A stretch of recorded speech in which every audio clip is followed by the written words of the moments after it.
Hi friends, എല്ലാവർക്കും UPSC mentor മലയാളത്തിലേക്ക് സ്വാഗതം. ഇന്നത്തെ വീഡിയോയിൽ ഒരു 6 മന്ത് സ്റ്റഡി ഷെഡ്യൂൾ ആണ് നമ്മൾ ഡിസ്കസ് ചെയ്യാനായിട്ട് പോകുന്നത്. 6 മാസം കൊണ്ട് UPSC സിവിൽ സർവീസ് എക്സാമിനേഷൻ എഴുതിയിട്ട് ക്ലിയർ ചെയ്യാൻ പറ്റും. പക്ഷെ എന്തുണ്ടാവണം? കയ്യിൽ നോട്ട്സ് ഉണ്ടാവണം, റിസോഴ്സും ഉണ്ടാവണം. ഇനി നോട്ട്സ് പ്രിപ്പയർ ചെയ്ത് പഠിച്ച് അങ്ങനെ നമുക്ക് എന്ത് ചെയ്യാൻ പറ്റത്തില്ല, എക്സാം ക്ലിയർ ചെയ്യാനായിട്ട് പറ്റുകയില്ല. പക്ഷെ നോട്ട്സ് ഉണ്ട്, റിസോഴ്സസ് എല്ലാം അവൈലബിൾ ആണ് എന്നുണ്ടെങ്കിൽ എന്ത് ചെയ്താൽ മതി, നമുക്ക് പഠിച്ചാൽ മാത്രം മതി. വേറെ നമുക്ക് ഷോർട്ട് നോട്ടോ അങ്ങനെയുള്ള കാര്യങ്ങളോ വല്ലോ പ്രിപ്പയർ ആക്കിയാൽ മതി. ഒത്തിരി ബുദ്ധിമുട്ട് അവിടെ വരുന്നില്ല.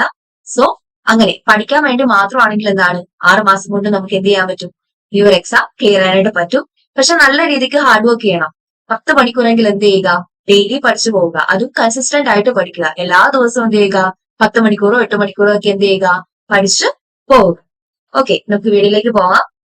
അതിനു മുന്നേ ചാനൽ ആരെങ്കിലും സബ്സ്ക്രൈബ് ചെയ്തിട്ടില്ലെങ്കിൽ സബ്സ്ക്രൈബ് ചെയ്ത് സപ്പോർട്ട് ചെയ്യുക. ഫർദർ നോട്ടിഫിക്കേഷൻസിനായിട്ട് ആ ബെല്ലൈക്കൺ കൂടി ഒന്ന് പ്രസ് ചെയ്യുക. ആദ്യത്തെ മാസം, ഓക്കെ, നമ്മൾ ഡിസംബർ തൊട്ട് മെയ് വരെയുള്ള മാസങ്ങളാണ് നോക്കുന്നത്. ഓക്കെ, എന്താണ്, ഡിസംബർ ആയിട്ടില്ല, ഇത് നവംബർ മാസമാണ്. ഇനിയും ടൈം ഉണ്ട്. ഈ ഡിസംബർ തൊട്ടേ പഠിക്കാനായിട്ട് നിൽക്കണ്ട. എന്ത് ചെയ്യുക, നാളെ തൊട്ട് അല്ലെങ്കിൽ ഇന്ന് തൊട്ട് എന്ത് ചെയ്യുക, പഠിച്ച് തുടങ്ങുക. എന്തായാലും നമുക്ക് ഈ ഒരു സ്റ്റഡി ഷെഡ്യൂൾ നോക്കാം. ആദ്യത്തെ മാസം എന്ന് പറയുന്നത് ഡിസംബർ ആണ്, 2025 ഡിസംബർ. ഇതെന്താണ്, ഇവിടെ ഒരു ഫൗണ്ടേഷൻ ആൻഡ് സെറ്റപ്പ്, ഇങ്ങനെ ഫൗണ്ടേഷന്റെ ഒരു സ്റ്റേജ് ആണ് ഈ ആദ്യത്തെ മാസം എന്ന് പറയുന്നത്. എന്ത് ചെയ്യുക, NCERTs പഠിച്ചു തുടങ്ങുക. ഇപ്പൊ ഒരു ദിവസം 10 മണിക്കൂർ പഠിക്കുന്നുണ്ടെങ്കിൽ ആ ഒരു 10 മണിക്കൂറിനെ 3 ഡിവൈഡ് ചെയ്യണം.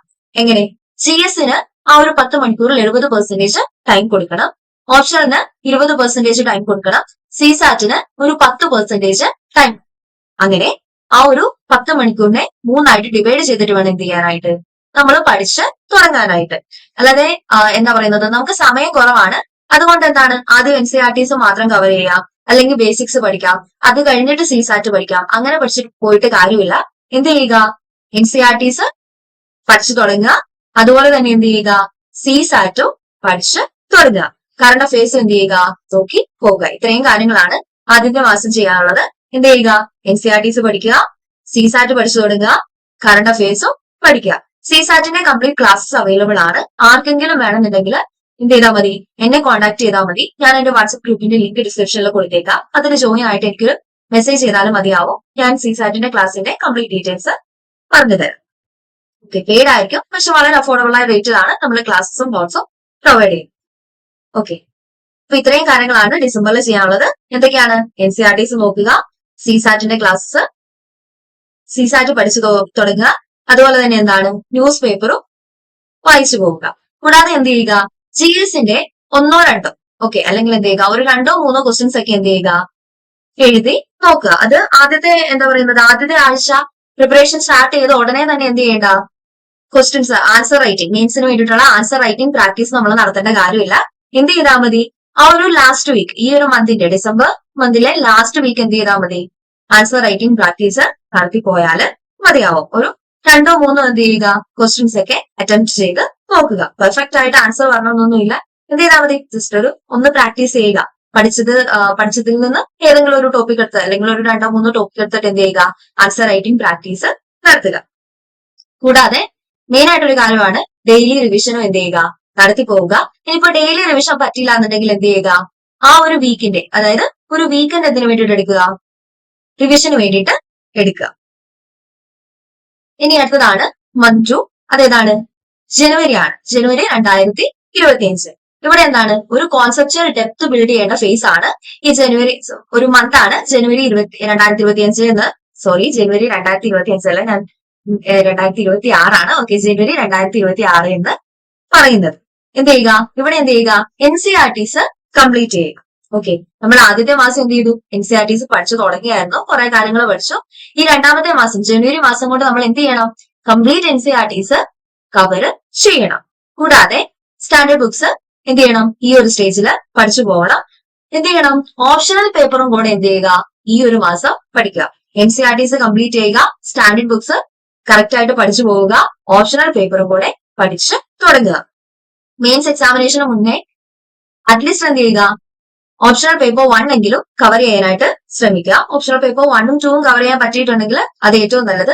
ഇനിയിപ്പോ അങ്ങനെ പറ്റില്ല എന്നുണ്ടെങ്കിലും എന്ത് ചെയ്താൽ മതി, മെയിൻസ് എക്സാമിനേഷന് മുന്നായിട്ട് ഓപ്ഷണൽ പേപ്പർ 1 എങ്കിലും എന്ത് ചെയ്യുക, കവർ ചെയ്യാനായിട്ട് ശ്രമിക്കുക.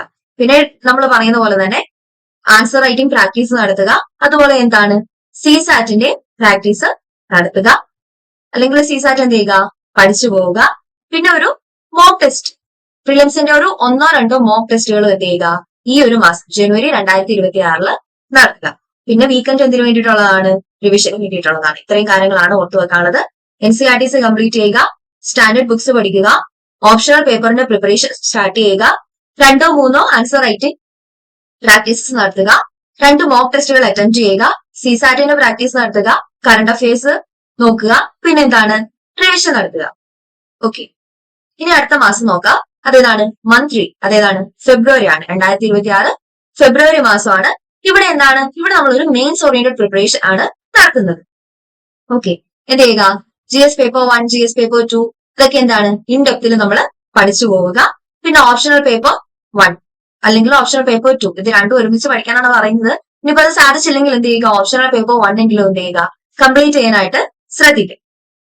പിന്നെന്താണ്, എസ്സേ റൈറ്റിംഗ് പ്രാക്ടീസും കൂടെ നടത്തുക. നമ്മൾ ആൻസർ റൈറ്റിംഗ് പ്രാക്ടീസ് നടത്തുന്നുണ്ടായിരുന്നു, കൂടുതൽ എന്ത് ചെയ്യുക, എസ്സേ റൈറ്റിംഗിന്റെ പ്രാക്ടീസും കൂടെ ഈ ഒരു സ്റ്റേജിൽ അല്ലെങ്കിൽ ഈ ഒരു മന്തിൽ നടത്തുക.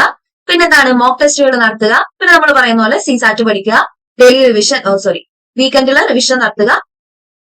പിന്നെന്താണ്, കറണ്ട് അഫയേഴ്സ് നോക്കുക. ഇത്രയും കാര്യങ്ങളാണ് ഫെബ്രുവരിയിൽ ചെയ്യാനുള്ളത്. ഇവിടെ എന്താണ്, നമ്മളൊരു മെയിൻസ് ഓറിയന്റഡ് പ്രിപ്പറേഷൻ ആണ് ഫെബ്രുവരിയിൽ നടത്തുന്നത്. ഓക്കെ, നമുക്ക് സമയം കുറവാണ്, അതുകൊണ്ടാണ്.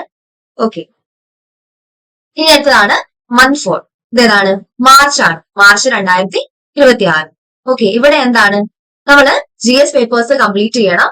ഓപ്ഷണൽ പേപ്പർ 1 അല്ലെങ്കിൽ 2 ഇതിൽ ഏതാണോ നമ്മൾ പഠിക്കുന്നത് അത് എന്ത് ചെയ്യുക, കംപ്ലീറ്റ് ചെയ്യുക. Okay, 2 optional paper 1 and 2 complete ചെയ്യാൻ പറ്റുന്നുണ്ടെങ്കിൽ പറ്റുന്നവർ എന്ത് ചെയ്യുക, അതങ്ങനെ കംപ്ലീറ്റ് ചെയ്യുക. പറ്റിയില്ല എന്നുണ്ടെങ്കിൽ എന്ത് ചെയ്യുക, ഓപ്ഷണൽ പേപ്പർ 1 എങ്കിലും എന്ത് ചെയ്യുക, കംപ്ലീറ്റ് ചെയ്യുക. പിന്നെന്താണ്, എത്തിക്സിന്റെ പേപ്പറിലും എസ്സേയിലും ഒക്കെ എന്ത് ചെയ്യുക, ഒരു ഇംപ്രൂവ്മെന്റ് കൊണ്ടുവരിക. ഓക്കെ, അതിൽ ഫോക്കസ് ചെയ്തിട്ട് ഈ ഒരു സ്റ്റേജിൽ എന്ത് ചെയ്യുക, അതിലൊരു ഇംപ്രൂവ്മെന്റ് കൊണ്ടുവരിക. നോട്ട്സ് ഒക്കെ നമ്മൾ ഷോർട്ട് നോട്ട്സ് പ്രിപ്പയർ ചെയ്ത് വെക്കുക. എപ്പോഴും നോട്ട്സ് ഉണ്ടെങ്കിൽ പോലും എന്താണ്, നമ്മൾ പഠിക്കുന്ന സമയത്ത് ഷോർട്ട് നോട്ടുകൾ പ്രിപ്പയർ ചെയ്ത് വെക്കുക. ഒരു ക്വിക്ക് റിവിഷന് വേണ്ടിയിട്ടുള്ള ഷോർട്ട് നോട്ട്സ് പ്രിപ്പയർ ചെയ്ത് വെക്കുക. അതൊക്കെ എന്ത് ചെയ്യുക, ജസ്റ്റ് ഒന്ന് നോക്കുക. പിന്നെ പ്രിലിംസിന്റെ മോക്ക് ടെസ്റ്റുകൾ കൂടുതലും അറ്റംപ്റ്റ് ചെയ്യാനായിട്ട് ശ്രമിക്കുക. സിസാറ്റിന്റെ പ്രാക്ടീസ് നടത്തുക, കറണ്ട് അഫയേഴ്സ് നോക്കുക. പിന്നെന്താണ്, വീക്കെൻഡില് ഒരു റിവിഷൻ കൂടെ നടത്തുക. ഇനി അടുത്തതാണ് 5ാമത്തെ മാസം. ഓക്കെ, ഇതെന്താണ്, ഒരു പ്രിലിംസ് ഫോക്കസ്ഡ് ഫേസ് ആണ്. ഇവിടെ നമ്മൾ എന്തൊക്കെയാണ് ചെയ്യേണ്ടത്, കൂടുതൽ ഫോക്കസും എന്തിനു വേണ്ടിയിട്ട് കൊടുക്കുക, പ്രിലിംസിന് കൊടുക്കുക. ഓപ്ഷനും എസ്ഐക്കും റിവിഷനും വേണ്ടിയിട്ട് എന്ത് ചെയ്യുക, ഒരു 30% ടൈം നമ്മൾ കൊടുക്കുക. നമ്മൾ പഠിക്കുന്നതിൽ ഒരു 30% ടൈം ഓപ്ഷനും എസ്ഐക്കും റിവിഷനും വേണ്ടിയിട്ട് കൊടുക്കുക. ഒരു 70% ടൈം പ്രിലിംസിന് വേണ്ടിയിട്ട് കൊടുക്കുക. ഓക്കെ, പിന്നെ എന്ത് ചെയ്യുക, ഒരു 4 to 5 മോക്ക് ടെസ്റ്റുകൾ എല്ലാ ആഴ്ചയിലും എന്ത് ചെയ്യുക, നടത്തി നോക്കുക. ഓക്കെ, മോക്ക് ടെസ്റ്റുകൾ നടത്തിയാൽ മാത്രം പോരാ, എന്ത് ചെയ്യണം, നടത്തിയാൽ നല്ല ചെയ്താൽ മാത്രം പോരാ, എന്ത് ചെയ്യണം, അത് അനലൈസും കൂടെ ചെയ്യണം. എവിടെയാണ് മിസ്റ്റേക്ക് പറ്റിയിരിക്കുന്നത്, ഏത് ടോപ്പിക്കാണ് എനിക്ക് തെറ്റിപ്പോയത്, അങ്ങനെയുള്ള കാര്യങ്ങളൊക്കെ എന്ത് ചെയ്യുക, നോക്കി വെക്കുക. പിന്നെന്താണ്, കറണ്ട് അഫയേഴ്സ് റിവിഷൻ നടത്തണം. എത്ര മാസത്തെയാണ് പഠിക്കേണ്ടത്, 12 മാസത്തെ. ഏറ്റവും കുറഞ്ഞത് എന്താണ്, ഒരു വർഷത്തെയെങ്കിലും കറണ്ട് അഫയേഴ്സ് പഠിച്ചു വെക്കുക. 1.5 വർഷത്തെ ആയിരിക്കും ഏറ്റവും ബെറ്റർ. ഇനിയിപ്പോ അത് പറ്റിയില്ല എന്നുണ്ടെങ്കിൽ എന്ത് ചെയ്യുക, ഒരു വർഷത്തെയെങ്കിലും 12 മാസത്തെയെങ്കിലും കറണ്ട് അഫയേഴ്സ് പഠിച്ച് വെക്കുക. പിന്നെന്താണ്, ഓപ്ഷണലിന്റെ റിവിഷൻ നടത്തുക. നമ്മൾ പറഞ്ഞ ആ ഒരു 30% ടൈമിൽ മാത്രം നടത്തിയാൽ മതി. ബാക്കിയുള്ളത് എന്താണ്, പ്രിലിംസ് പ്രിപ്പറേഷന് വേണ്ടിയിട്ടുള്ള ടൈമാണ്. പിന്നെന്താണ്, സിസാറ്റിന്റെ ടെസ്റ്റുകൾ നടത്തുക. ഇത്രയും കാര്യങ്ങളാണ് ഈ ഏപ്രിൽ മാസത്തിൽ 2026 ഏപ്രിൽ മാസത്തിൽ ചെയ്യാനായിട്ടുള്ളത്. ഇനി അടുത്തതാണ് മെയ് 2026 മെയ്.